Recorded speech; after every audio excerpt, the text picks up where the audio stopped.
Syafiee Apdal buat kejutan. Adakah Parti Warisan Sabah sedia menyertai GRS?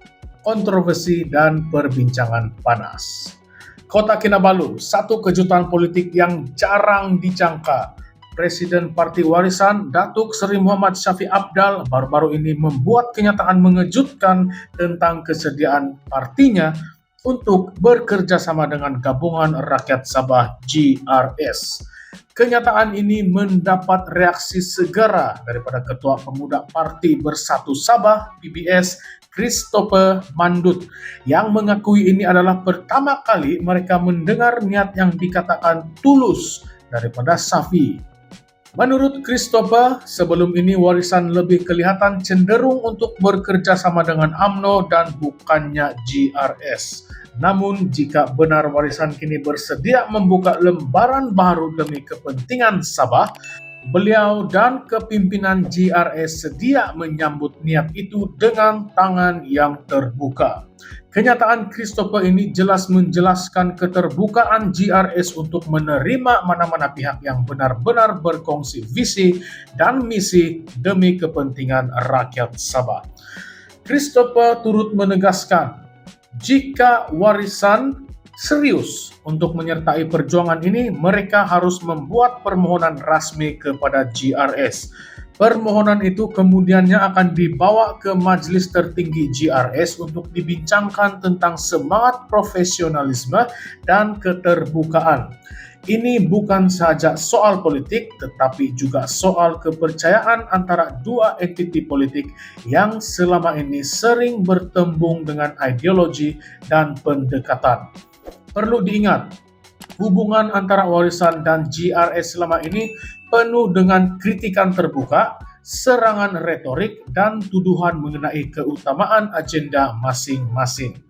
Namun, jika benar hasrat Syafiee kali ini jujur dan berlandaskan kepentingan Sabah, kerjasama antara kedua-dua pihak berpotensi mengubah lanskap politik negeri itu secara drastis.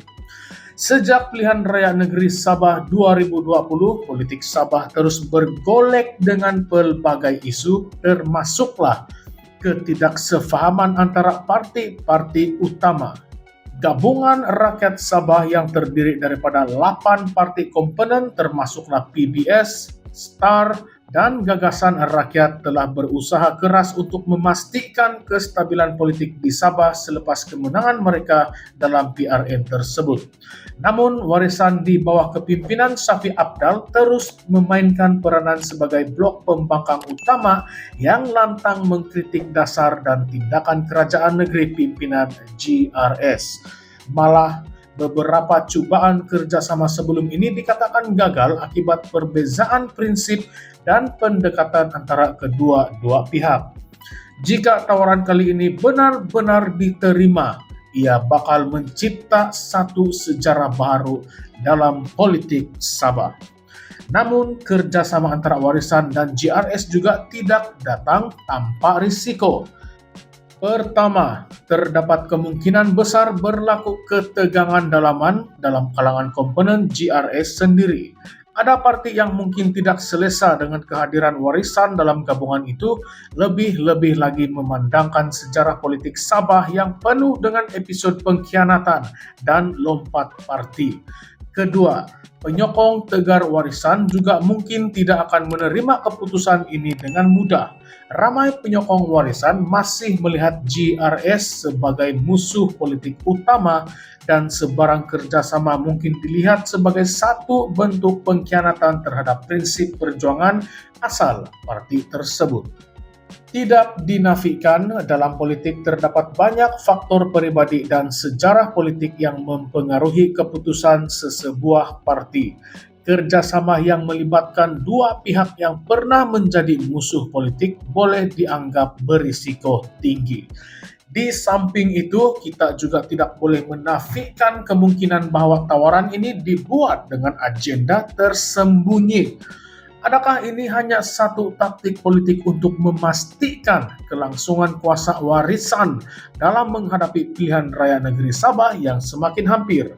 Atau adakah ini satu strategi bijak daripada Syafiee Apdal untuk memastikan pengaruh warisan terus relevan dalam lanskap politik negeri. Soalan-soalan seperti ini pasti bermain di pikiran ramai pemerhati politik dan juga rakyat Sabah sendiri. Sekiranya warisan benar-benar menyertai GRS, ia pasti membawa kesan besar kepada keseimbangan kuasa di Dewan Undangan Negeri Sabah. Apakah keputusan ini akan memberi kesan terhadap hak-hak Sabah dalam konteks perundingan dan tuntutan ME 63 yang selama ini menjadi topik hangat dalam politik negeri? Namun begitu, sekiranya kedua-dua pihak berjaya mengenepikan ego politik dan fokus kepada agenda pembangunan Sabah, kerjasama ini boleh membawa manfaat yang sangat besar. Dengan penggabungan sumber daya, kepakaran, dan pengaruh politik, GRS Warisan mampu menjadi satu blok politik yang kukuh untuk mempertahankan hak Sabah dalam konteks persekutuan Malaysia. Selain itu, isu-isu yang telah lama membelenggu Sabah seperti kelemahan infrastruktur, ketidaksamaan dalam pengagihan sumber, serta isu-isu berkaitan Perjanjian Malaysia 1963 mungkin dapat ditangani dengan lebih berkesan melalui kerjasama politik yang stabil dan kukuh. Ini sudah tentu menjadi titik tolak bagi perubahan besar dalam pembangunan Sabah, terutamanya dalam sektor ekonomi, pendidikan, dan kemudahan awam yang masih banyak kekurangan. Namun dalam politik, keikhlasan sering menjadi tanda tanya. Adakah Syafi benar-benar bersedia untuk melepaskan ego politiknya demi kepentingan Sabah? Adakah pemimpin lain dalam GRS bersedia untuk menerima warisan tanpa syak wasangka?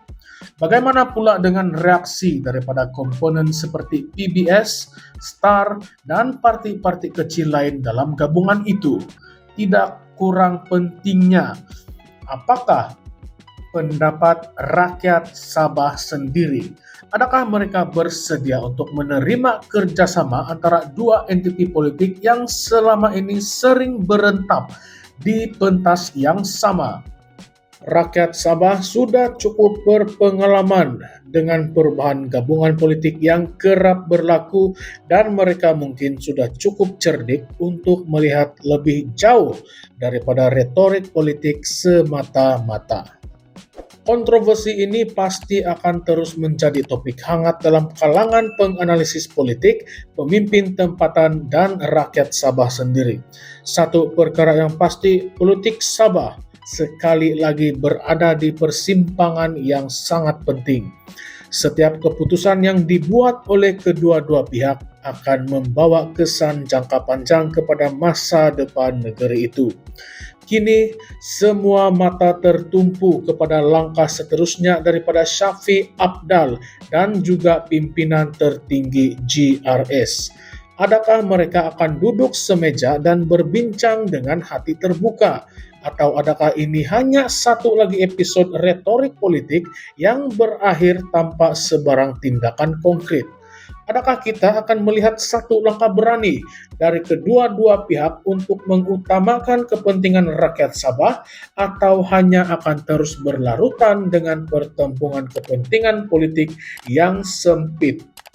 Tawaran ini mungkin membuka peluang baru bagi Sabah, tetapi ia juga berpotensi membawa kepada lebih banyak ketegangan politik. Jika kerjasama ini berjaya diteruskan, ia bukan sahaja akan mengubah dinamik politik negeri, malah boleh memberi impak besar dalam kedudukan politik nasional. Dalam hal ini perlu diingat bahwa politik di Malaysia seringkali berhubung kait dengan strategi besar yang melibatkan pembahagian kuasa antara pihak-pihak berkuasa utama. Oleh itu, sebarang keputusan yang diambil oleh Syafi Apdal dan GRS bukan sahaja melibatkan politik Sabah, tetapi juga akan memberi kesan kepada politik nasional secara keseluruhannya. Sebagai contoh, Keputusan ini mungkin akan mempengaruhi sokongan rakyat terhadap kerajaan pimpinan Anwar Ibrahim, terutamanya dalam konteks hubungan antara kerajaan pusat dan negeri-negeri di Malaysia. Apakah pendapat Anda semua? Jangan lupa untuk kongsikan pendapat Anda di ruangan komen di bawah. Adakah Anda bersetuju dengan potensi kerjasama ini? Atau ia hanya satu taktik politik untuk meraih populariti? Bagaimana pendapat Anda tentang masa depan politik Sabah sekiranya warisan benar-benar menyertai GRS? Jangan lupa untuk like, share, dan subscribe kepada Current Sphere MY untuk analisis politik terkini Sabah dan Malaysia. Sekian sahaja, terima kasih.